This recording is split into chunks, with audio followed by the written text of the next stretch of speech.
मी कालच खरं तर मीडियाला माहिती नाही, दुर्दैवाने वेगवेगळ्या चॅनलचे काही अँकर कारण नसताना माझ्या नावाची बदनामी करून मला त्याच्यात टार्गेट करतात. माझा दुरान्वय पण संबंध नाही आणि ह्यामध्ये मी काल पण जाहीरपणे बोललो.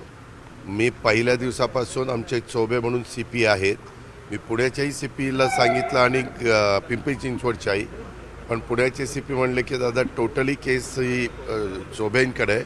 म्हणलं ह्याच्याकडे आणि त्याच्याकडे असं करू नका. जिथं कुणाची गरज लागेल त्यांनी ताबडतोब कसलाही विचार न करता ती सगळी मदत करा. त्याच्यातले बहुतेक सगळे अटक होते, परंतु दोघं अटक नव्हते. त्यांनी 3 टीम सोडलेल्या होत्या.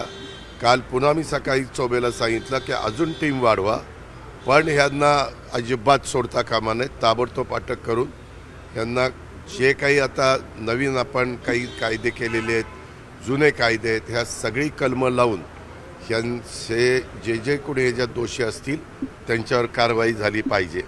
मी काल ज्या मुलीच्या दुःखद घटना घडलेली आहे तिच्या वडिलांशी पण बोललो. आज मी माझे कोल्हापूरचे कार्यक्रम करून ज्यावेळेस पुण्याला जाईन त्यावेळेस मी संध्याकाळी त्यांचा घरी भेटायला पण जाणार आहे.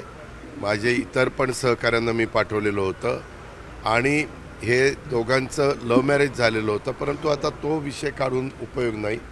त्यांनी जरा जरी त्या मुलीनं कधी मला सांगितलं असतं किंवा दादा इथं मला असा असा त्रास होतो, तर ताबडतोब आपण पुढच्या ज्या काही ॲक्शन घ्यायच्या त्या घेतल्या असत्या.